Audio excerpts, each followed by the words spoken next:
Good afternoon. This is John McKenzie with Mike Schatzman of Venture Forward Capital, who has had several great entries and exits around entrepreneurialism as well as venture partnering with companies. Welcome, Mike. It's great to have you with us today. Thank you for having me. Appreciate it. All right. So, as one of our core questions, we always want to understand what your passion was for your entrepreneurial spirit, the founding of Venture Forward Capital, and what really drove you in this direction within this industry. No, appreciate it. Look, there's multiple paths, but really the biggest thing is seeing the opportunity that's out there, especially within the landscape of AI.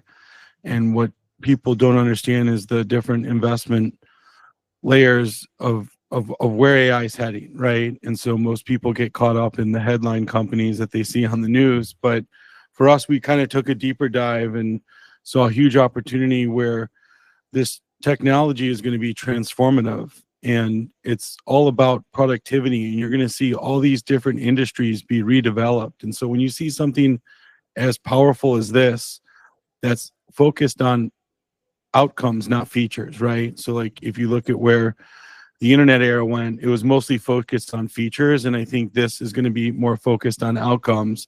That's going to have a profound effect on businesses. And so that was really kind of the spark that ignited us to dig deeper into this opportunity and see where it might lead us. But yeah, it's really the profound impact that this can have on industries, and also the ability for founders to create a lot more quickly than they have in the past, and also create, these businesses are being created everywhere. They're not just showing up in your, it's not all in Silicon Valley or in New York City. I mean, with technology that's as transformative this, it allows these people to really create wherever they are, and essentially put your business on the global stage in the beginning. And so that was there's many pieces to it, but that was a big part of it.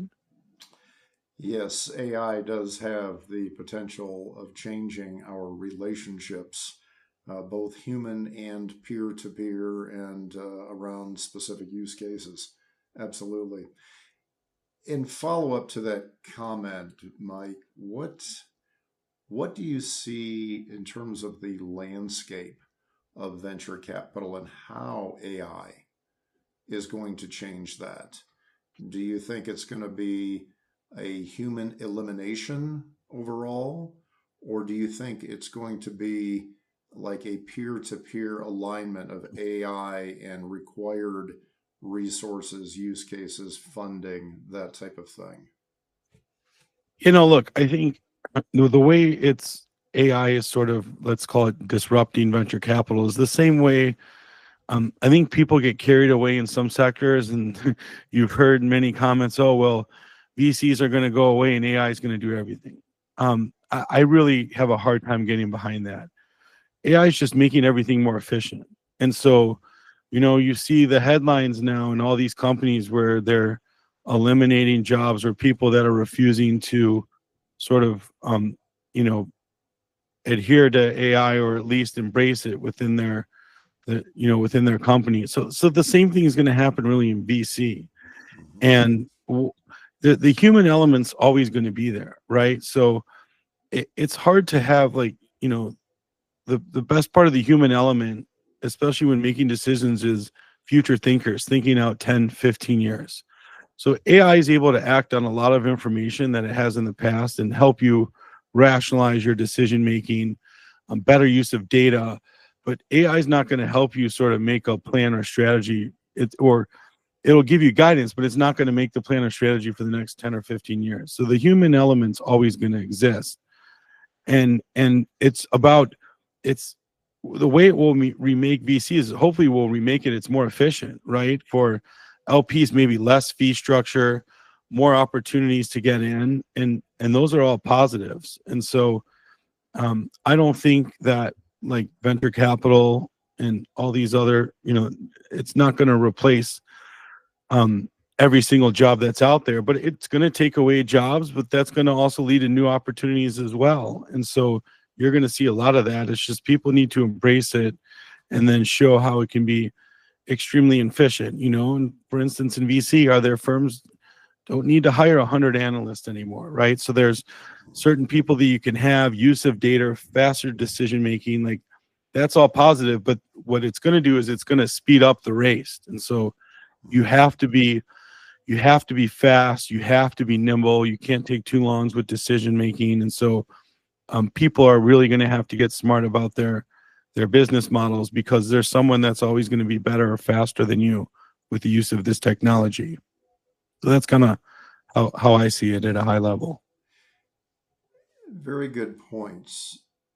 And how do you see AI driving some of the primary investment decisions? In other words, yesterday, like you said, a lot of manual decision making, if you will. Today, there's more AI solutions, references, use cases. How do you see that changing the investor's mindset? Well, I think it helps you. It gives you more. AI is going to help you at least paint the picture a little bit better, where it aggregates all the information in one area. So you have access to everything if it came in different ways, shapes, or form. It's also going to, part of the hardest part about venture capital is, one, obviously getting the deals, right? Having the network, but then two, a lot of these guys, especially the smaller firms, are under the clock in terms of making an investment decision.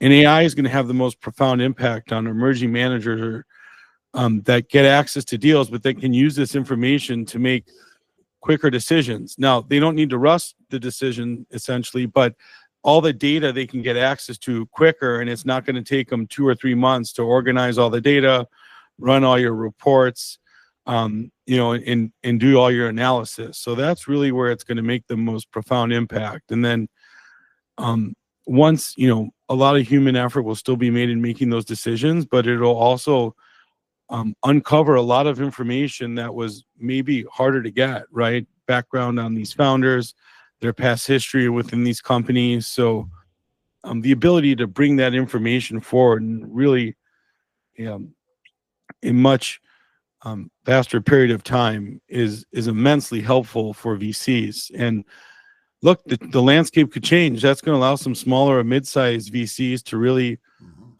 make a stake in the, stake their claim here, right? And potentially what would have been seen as a weakness because they take too long to make decisions and can't get access to all the information. Now they're on an equal playing field with a lot of the bigger players that are out there. And so, right, may the sharpest mind wins now. It's not necessarily who gets access to these deals or information first, but who actually can do something with it. Changing the landscape of who knows who. That's right. I mean, look, knowledge and everything's on an equal level. Look at like where development's headed right now with all these developers and Lovable, and you can make your own app and you can do things that used to cost you like 5 developer and millions of dollars, right? Yeah. And so before it was all about who had the cash. Whoever had the cash had a competitive advantage because they could build the product first, and then the product could sell itself, and they have distribution just because they were able to get access to these incredible developer teams. Well, now the landscape's a little different. Everybody has access to that. So may the best idea win, right? But at the same token, distribution is going to be even more important with sales and marketing because the competition is going to be heightened. Same thing with VC. There'll be more small to mid-sized VCs out there. It costs less to establish a VC firm, right? There's all these technology platforms where you don't have to go to one, specific lawyer to write up all your documents. A lot of this stuff can be done through all these platforms now, right? So the best teams, the best support, I mean, it's just going to drive a lot more. People are going to really have to sharpen their pencil with this stuff because the competitive advantages that they once had in the past are going to change and change quickly. In view of that, Do you see specific sectors that are ripe for investment, or specific industries that are ripe for investment with the new AI technologies that are rolling out? I mean, there's so many different spaces that are going to be, but you look at healthcare tech and just some of the analysis, like look at radiology, just that's an example, right? High degree of humans need to analyze all this data, right? So if you look at because data is a huge factor in play here, and if you look at different sectors where you had a substantial human element of people, that were having to analyze all this data, I think you can look there first and say those areas are ripe for immediate disruption. Of course, there's going to need to be some people that oversee this, but those areas would be the quickest to be disruptive, and then all paths lead to everything else. Mhm. In terms of risk management, how do you approach risk management in your investment decisions, especially in volatile markets? Or perhaps maybe you go after the more stable markets, but what are some of the risk items that you take into consideration? No, great question. Look, but when you're doing early stage venture, you're always taking risk, right? And so everyone wants you to find the outliers. And so in the area that we're playing in, obviously, we're taking significantly more risk than somebody that's investing in, whether it's fixed income or growth stage investing. But look, this risk mitigation AI is extremely helpful in risk mitigation because it allows you to get access, like I was alluding to before, all the information. Whereas previously, if you have rush decision making and don't have access to all the information, had you had access to some of the stuff, it may have altered your decision making. So, allowing us to get access to as much information as possible helps us mitigate our risk.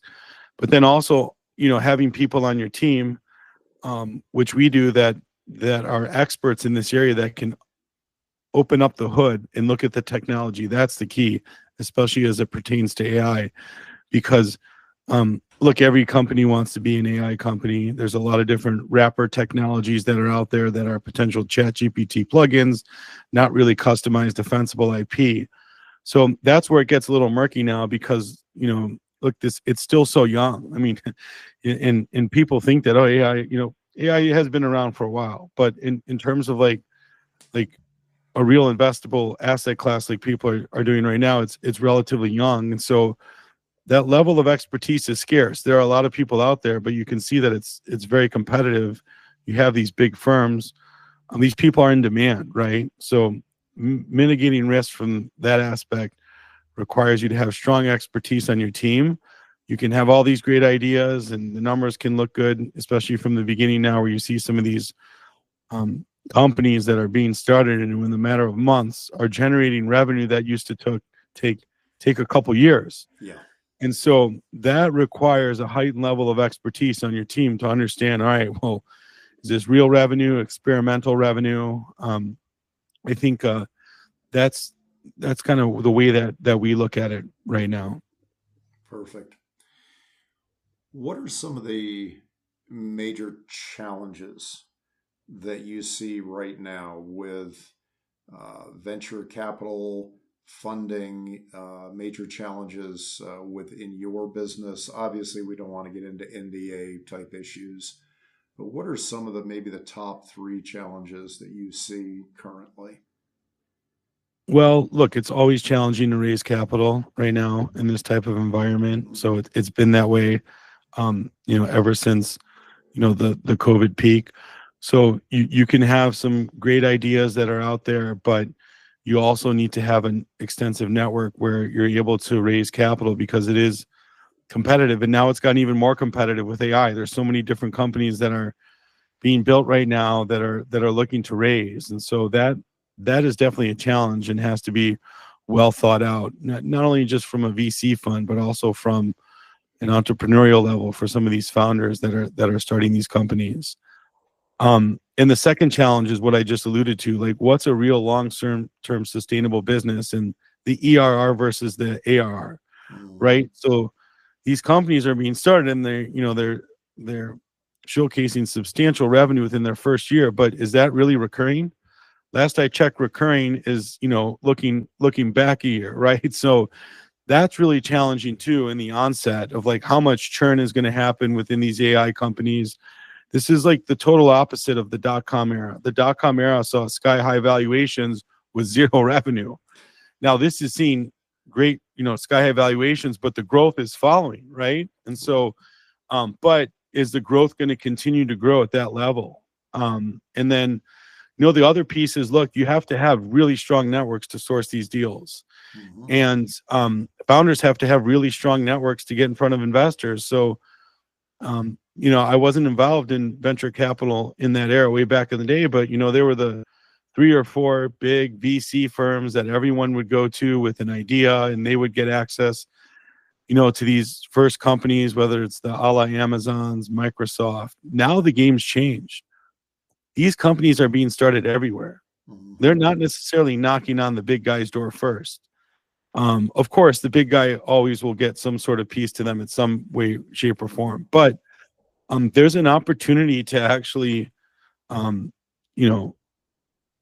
be in front of the big guy, because you can get access to some of these companies that are being started. They're all not in Silicon Valley. Sure, they have a higher proportion of AI businesses, but it's not nearly the percentage of what it used to be, right? Sure. So that's an opportunity and a challenge at the same time, because you can't just rest on your laurels in one specific region. These startups aren't showing up to an office. They're being started, and some of them are being started on a beach or at a hotel. Like they're everywhere, right? And so extensive networks is extremely important, both Mm-hmm. something that's a positive there if you can get to it, and or a big challenge as well for others. Yeah, I think maybe a good term for this is entrepreneurialism has been democratized across the globe. That's right. And your entry points now is global, right? You're starting something that can be on a global scale. And so, yeah, no, there's going to be heightened competition, sales, market. The skill set's just going to change, and that's what's going to happen. Where you have these middle level engineers that were being highly sought after to develop these technologies. Of course, companies are still going to need engineers, but they're going to need less of them. They'll need some senior guys to help, program the AI, and some, a couple middle or junior level guys to help fix the bugs, and your teams will need to be smaller. But it doesn't matter that whole savings. Yes, companies can be way more efficient, but companies are going to have to spend a lot more money on sales, marketing, and distribution, because it's heightened competitiveness, right? So that's what people don't realize, is that that type of skill set will still, the skill set of the type of job that a lot of people will be looking for is going to be, I think, change and move towards that direction over the next couple of years. Very good, very good. Well, as a last and final question, from all of your experience with your success with entries and exits, what are some advice, key points, shall we say, for founders that are looking for venture capital and trying to get their ideas funded? Well, I guess, the first step is in this type of environment, you want to do your best to either, the term's overused, but bootstrap it in a way where you can sort of build some sort of version of your product so people can see it, right? Because that's when you'll be able to get the most attention, and people can actually understand you have a product, or have some sort of beta with one customer. That gives you a leg up. Now, that always can't happen. In that aspect, you have to have a strategy. Fundraising is a strategy. And so then you have to go, to your own personal network and get people to support you to help build that, so you can get to that level. You can't just go out in the mainstream and expect people to fund you right away. And then also, like, you have to be really solving a problem. And so a lot of these people that just want to be an entrepreneur, want to start something, and you got to do your homework. Mhm. Um, you really got to do your homework and really understand, like, whatever you're building, like what's the potential opportunity here, what else has been done, what's going to be done. Like, you really got to do your homework behind it. So it takes a lot of work. So you need patience, and that's not something that a lot of people have these days, when especially when they see now some of these valuations with some of these AI companies that are out there. But also, you need to make sure, like, we're in an era of, like, everything's moving towards, like, vertical investments, real data, domain specific expertise. Mhm. So you really have to dig deep and say, well, what, like, make sure that whatever you're building or doing is not only solving a problem, but either you or your co-founder have heightened level of expertise in this area. So that's extremely important as well. No, that's very good advice, Mike. And We the other thing is that I'll say is ask for help. And so, like, one of the, not when you're starting something obviously that early, you're not going to be able to do everything yourself. And so you got to align yourself with the right people that can help you. Otherwise, that's when just a lot of wrong turns are going to be made, and you have to go back and retrace those. It's just going to be frustrating, take more time, and there'll be some mistakes you can recover from, but some you might not be able to. Sure. Well, as a final note, Mike, if people want more information on your services, your venture funding, where might they go for more information? They can visit us on our website at ventureforwardcapital.com, or they can, best places obviously on LinkedIn. They can find me at Mike Schatzman. Just type in my name and I should pop up. Very good. Well, Mike, we greatly appreciate your time today, and we wish you the best of luck in your future and the critical work that you're doing to fund entrepreneurs around the globe as well as here in the U.S. Thank you so much. Appreciate it. All right. Take care now.